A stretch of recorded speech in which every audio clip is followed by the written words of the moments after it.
സാറേ എനിക്കൊരു കത്തുണ്ടായിരുന്നു. അഞ്ചലോട്ടം. കൈമാറിയ കത്തുകൾ ബാക്കി വെച്ച കഥകൾ. കത്തുമായി എത്തുന്നവരുടെ ജീവിതാനുഭവങ്ങൾ. നിർവഹണം പ്രജിഷ രാജേഷ്. പുഷ്പകുമാരി.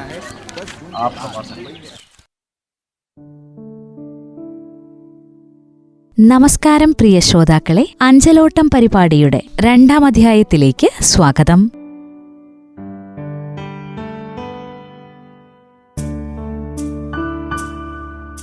ഈ പരിപാടിയുടെ കഴിഞ്ഞ അധ്യായത്തിലൂടെ കാട്ടിമൂല മാമ്പയിൽ പാലോട്ടുവീട്ടിൽ കുഞ്ഞാമൻ ചേട്ടന്റെ ഔദ്യോഗിക ജീവിതത്തിലെയും തപാൽ മേഖലയിലെയും മനോഹരമായ ചില ഓർമ്മകൾ നമ്മൾ കേട്ടു.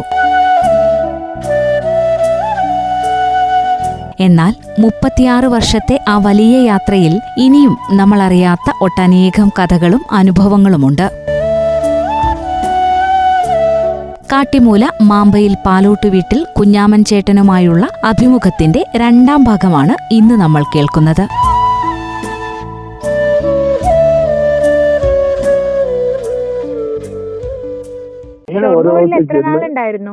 രണ്ടു കൊല്ലം. അത് കഴിഞ്ഞിട്ട് പിന്നെ വയനാട്ടിലേക്ക് പോന്നോ? അല്ലല്ല, വയനാട്ടിൽ പോന്നിട്ടില്ല. അത് കഴിഞ്ഞിട്ട് നേരെ റൂൾ 38 പ്രകാരം ഞാൻ അപേക്ഷിച്ചിട്ട് എനിക്ക് തലശ്ശേരി കിട്ടി.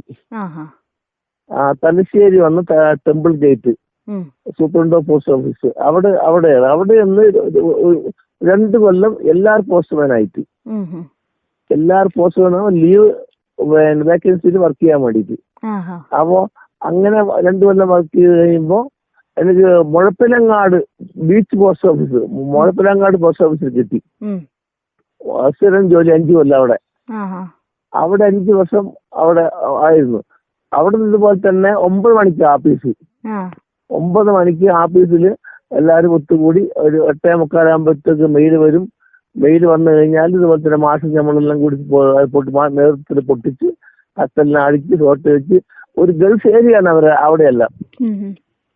അപ്പൊ അവിടെയെല്ലാം നമ്മൾ പോയി ഓരോ റൂട്ട്, എടക്കാട് തീവണ്ടി ഓഫീസിന് മുമ്പ് തന്നെയാണ് ഓഫീസ്. അത് അവിടെ നിന്ന് സോർട്ട് ചെയ്ത് എടക്കാട്, മണൽപ്പള്ളി, പാച്ചാക്കര, മുഴപ്പിലങ്ങാട് ബീച്ച്, അതിങ്ങനെ പോയി കെട്ടിനകം, അമ്പലക്കുളം, അതിലിങ്ങനെ പോയി ഗേറ്റിൽ വന്നത് 3-3:30 മണിയാവും. വൈകുന്നേരം 3:30 മണിയാവും.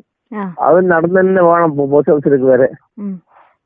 ഫുള്ള് ഉള്ള ഏരിയ ആണ്, എല്ലാം ഗൾഫ് ഏരിയ ആണ്. അവിടെയെല്ലാം നമ്മൾ പോകുന്ന സമയത്ത് ഓരോരുത്തരും കാത്തിരിക്കും, നമ്മൾ പോസ്റ്റ് ചെയ്യാൻ വരുന്ന കാത്തിരിക്കും.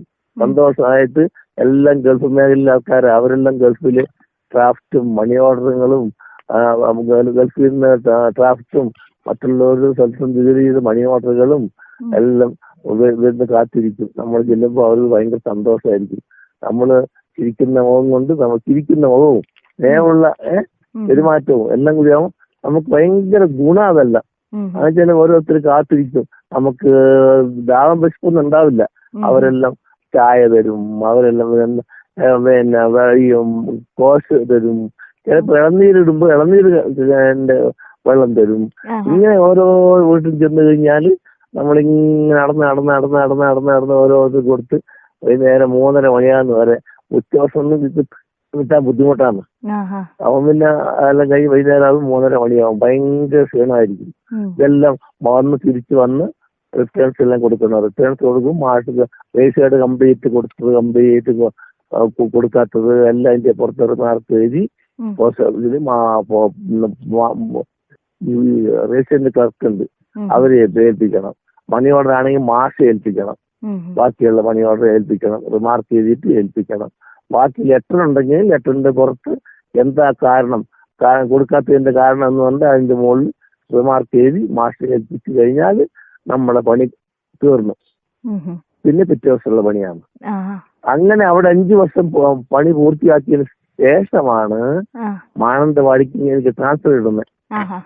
മാനന്തവാടി വന്ന് കുറെ വർഷം 97 മാനന്തവാടി വന്നു. മാനന്തവാടിയിൽ 1ാം ബീറ്റ് ടൗൺ ഏരിയ കിട്ടി, ഫസ്റ്റ് ടൗണിൽ തന്നെ. അതുപോലെ തന്നെ മാനന്തവാടി 9 മണി ഓഫീസ്. അതുപോലെ തന്നെ 8:30 ആകുമ്പോൾ മെയിൽ വരും. മെയിൽ വന്നു കഴിഞ്ഞാൽ ഞങ്ങൾ എല്ലാവരും 10-25 ജീവനക്കാരുണ്ട്, എല്ലാവരും കൂടി ഒന്നിച്ചിരുന്ന് മാഷ് നേതൃത്വത്തിൽ തപാൽ ബാഗ് പൊട്ടിച്ച് മേശപ്പുറത്ത് കൊടുത്തിട്ട് അപ്പോൾ കുറെ BA മാറ്റി, BA മാറ്റി പോസ്റ്റർമാർക്കുള്ളത് വേറെ തെരഞ്ഞിട്ടു. അവിടെ നിന്നെല്ലാം കൂടിയിട്ട് ഗ്രൂപ്പ് ഡീനെ കൊണ്ട് സീലടിപ്പിച്ച് മേശപ്പുറത്ത് വെച്ച് അത് എല്ലാവരും സീലടിച്ചതിന് ശേഷമേ ഇത് സോർട്ട് ചെയ്യാൻ പാടുള്ളൂ പോസ്റ്റർമാർ. അപ്പൊ അത് എല്ലാം തരംതിരിച്ച് ഞങ്ങള് 5 പോസ്റ്റർമാരും 3 ഇടി ജീവനക്കാരും ഉണ്ട്. എക്സ്ട്രാ ഡിപ്പാർട്ട്മെന്റ് ഡെലിവറി ഏജന്റ് അവര് ഡിപ്പാർട്ട്മെന്റ് പുറത്താണ്, എന്നാലും ഡിപ്പാർട്ട്മെന്റ് തന്നെ അവർ പ്രത്യേക വകുപ്പാണ്. അപ്പൊ ഡിപ്പാർട്ട്മെന്റ് പോസ്റ്റർമാർ 5 പേരേ ഉള്ളൂ. അപ്പൊ ഇതെല്ലാം കൂടി സോർട്ട് ചെയ്ത് ഇങ്ങനെ ടൗണിൽ എല്ലാം മണി ഓർഡറുകൾ, രജിസ്റ്ററുകൾ അതുപോലെ സോർട്ട് ചെയ്ത് കൊടുത്തിട്ട് അവരെല്ലാം അതെല്ലാം എടുത്ത് അടുക്കി വെച്ച് ആ റൂട്ടിന് പോവാണ്. ഞങ്ങൾ എല്ലാം എടുത്തുകൊണ്ട് 10 മണിക്ക് പുറത്തിറങ്ങും. എന്നിട്ട് വൈകുന്നേരം 2-3 മണിയാവും തിരിച്ച് പോസ്റ്റ് ഓഫീസിലെത്തെ മടങ്ങിയിട്ട്. അപ്പൊ എന്നിട്ട് വന്നപാടെ റിട്ടേൺസ് എല്ലാം കൊടുക്കണം. അതിൽ ചേർത്ത് റിട്ടേൺസ് കൊടുക്കണം. റിട്ടേൺസ് നോക്കുമ്പോൾ എല്ലാം എഴുതി അതിന്റെ പുറത്ത് എന്താ കൊടുക്കാത്തതിന്റെ കാരണം, കൊടുത്തതിന്റെ റിമാർക്ക്, കൊടുക്കാത്തതിന്റെ കാരണങ്ങൾ എഴുതി എല്ലാം എഴുതി രജിസ്റ്റർ ക്ലർക്കിന് ബാലൻസ് ചെയ്ത് കൊടുക്കണം. കൊടുത്തു കഴിഞ്ഞിട്ട് മണി ഓർഡറും അതുപോലെ തന്നെ മണി ഓർഡർ ക്യാഷ് കൗണ്ടറിൽ മണി ഓർഡർ കൊടുത്തതും എല്ലാം എഴുതി റെഡിയാക്കി ബാലൻസ് ഉള്ളത് മണി ഓർഡർ ക്യാഷ് കൗണ്ടറിൽ കൊടുക്കണം.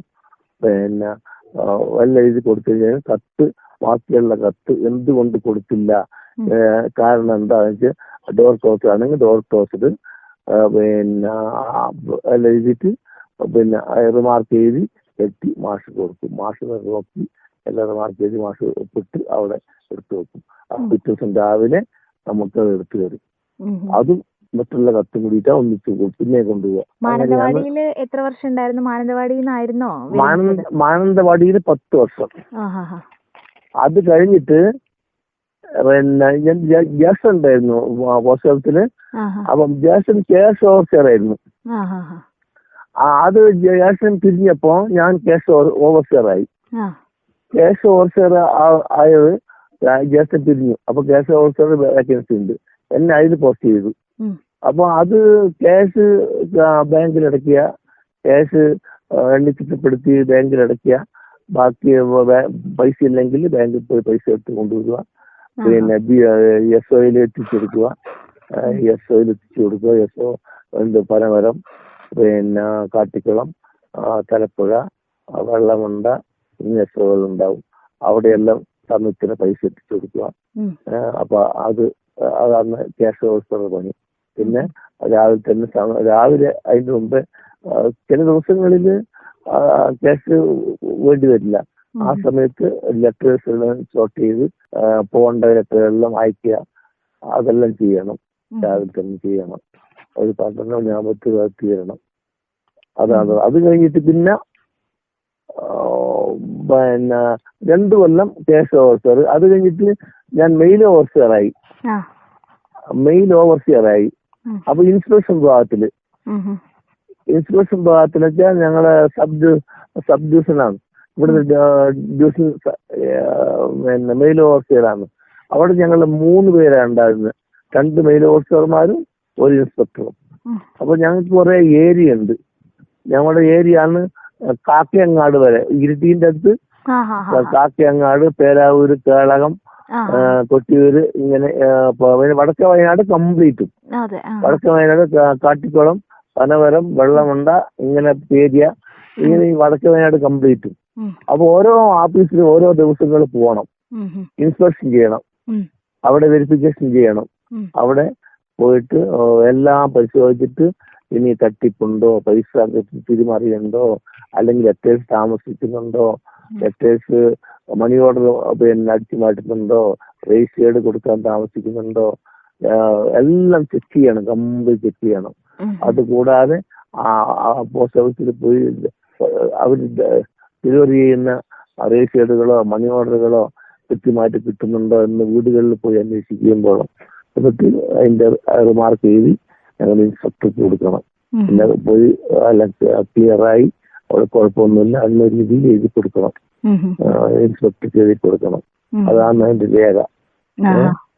അതാണ് അതിന്റെ രേഖ. അങ്ങനെ ഞാൻ പിന്നെ 10 വർഷം അതിൽ ഡ്യൂട്ടി ചെയ്തു. മെയിൽ ഓവർസിയറായിട്ട് ഡ്യൂട്ടി ചെയ്തു. അതിനുശേഷം 2030/11/2015 പിന്നെ പിരിഞ്ഞു. മാനന്തവാടിയിൽ നിന്ന് തന്നെ പിരിഞ്ഞു. മാനന്തവാടിയിൽ നിന്നാണ് വിരമിച്ചത് അല്ലേ? മെയിൽ ഓവർസിയർ ആയിട്ടായിരുന്നു വിരമിച്ചു. അപ്പോ ഒരുപാട് പോസ്റ്റൽ ഡിപ്പാർട്ട്മെന്റിൽ തന്നെ ഒരുപാട് വിഭാഗങ്ങളില് ഒരുപാട് സ്ഥലങ്ങളില് കുഞ്ഞാമൻ ചേട്ടൻ ജോലി ചെയ്തല്ലോ. അതെ. അപ്പം എവിടെയായിരുന്നു ഏറ്റവും കൂടുതൽ സംതൃപ്തി നൽകി ഇഷ്ടപ്പെട്ട് ജോലി ചെയ്ത ഒരു സ്ഥലം? എല്ലാ സ്ഥലത്തും നമുക്ക് ഏറ്റവും ഇഷ്ടപ്പെട്ട ജോലിയായത് ഈ വകുപ്പ്. ഞാൻ എത്തിയ ജോലി പോസ്റ്റ്മാനാണെങ്കിലും അത് ഭയങ്കര സന്തോഷം. നമ്മളെല്ലാം പിന്നെ ഇതിന്റെ സർവീസ് അനുസരിച്ച് മാറണമല്ലോ, അതുകൊണ്ട് നമ്മൾ ഇങ്ങനെ പോകുന്നതാണ്. അല്ലെങ്കിൽ ഏറ്റവും സുഖം പോസ്റ്റ്മാന്റെ പണിയാണ്. ഏറ്റവും സുഖം പോസ്റ്റ്മാന്റെ പണിയാണ്. ജനങ്ങളെ അടുത്തറിയാം, ജനങ്ങളെ അടുത്ത് പെരുമാറാം. ഓരോ വീടുകളിലും ചെന്നിട്ട് അവരുടെ കുടുംബാംഗങ്ങളെ പോലെ നമ്മൾ വർക്ക് ചെയ്യുക. പോസ്റ്റ്മാൻ വർക്ക് ചെയ്യുമ്പോൾ എന്ത് സ്നേഹം, എന്ത് സന്തോഷം. നമ്മളെടുക്കുന്ന വഴിക്ക് ഇതെന്നറിയാം. അതുകൊണ്ട് ഭയങ്കര ഇതൊന്നുമില്ലാത്ത സന്തോഷമാണ്. അപ്പൊ അങ്ങനെ എടുത്തോണ്ടിരിക്കുമ്പോൾ നമുക്ക് നമ്മളെ വീടിന്റെ അടുത്ത് വരാനും അതോടൊപ്പം തന്നെ നമുക്ക് ഒരു പരിധി വരെ ചെയ്യാൻ പറ്റും. അപ്പോഴത്തേക്കും വേറെ തലമുറ വരുന്നുണ്ടല്ലോ, അവർക്ക് മാറിക്കൊടുക്കണ്ടേ. അപ്പൊ നമ്മള് മുകളിലേക്ക് കയറി പോകും. അങ്ങനെയുള്ളതുകൊണ്ട് അല്ലെങ്കിൽ സ്ഥിരം പോസ്റ്റ്മാനായിട്ട് തന്നെ തുടരാം, കുഴപ്പമൊന്നുമില്ല. നന്നായിട്ട് വർക്ക് ചെയ്യാൻ പെൻഷൻ പറ്റുന്നവരെ പോസ്റ്റ്മാനായിട്ട് പോവാം. പക്ഷെ ഏറ്റവും നല്ല പണി പോസ്റ്റ്മാന്റെ. ജോലി എന്നത് വെറുമൊരു വരുമാനമാർഗമല്ല, മറിച്ച് ഒരാളുടെ വ്യക്തിത്വത്തിന്റെയും ആത്മസമർപ്പണത്തിന്റെയും അടയാളമാണെന്ന് തെളിയിച്ച വ്യക്തിയാണ് കുഞ്ഞാമൻ ചേട്ടൻ. 36 വർഷക്കാലം മഴയും വെയിലും വകവയ്ക്കാതെ ഓരോ വീട്ടുപടിക്കലും സന്തോഷവും സങ്കടവും കത്തുകളായി എത്തിക്കുമ്പോൾ അദ്ദേഹം തന്റെ ജോലിയെ അത്രമേൽ സ്നേഹിച്ചിരുന്നു. താൻ ചെയ്ത ഓരോ പ്രവൃത്തിയിലും 100% ആത്മാർത്ഥത പുലർത്തിയ ഒരു പോസ്റ്റ്മാന്റെ വാക്കുകളാണ് നമ്മൾ ഇതുവരെ കേട്ടത്. കാട്ടിമൂല മാമ്പയിൽ പാലോട്ടുവീട്ടിൽ കുഞ്ഞാമൻ ചേട്ടന്റെ വിശേഷങ്ങൾ ഇവിടെ തീരുന്നില്ല. അഞ്ചലോട്ടത്തിന്റെ അടുത്ത അധ്യായത്തിൽ തുടർന്നുള്ള ഭാഗം കേൾക്കാം. ഈ പരിപാടിയുടെ ഇന്നത്തെ അധ്യായം ഇവിടെ പൂർണ്ണമാകുന്നു. നന്ദി, നമസ്കാരം.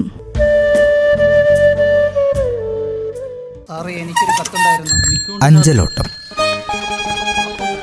കൈമാറിയ കത്തുകൾ ബാക്കി വെച്ച കഥകൾ. കത്തുമായി എത്തുന്നവരുടെ ജീവിതാനുഭവങ്ങൾ. നിർവഹണം പ്രജിഷ രാജേഷ്. पुष्पा कुमारी आप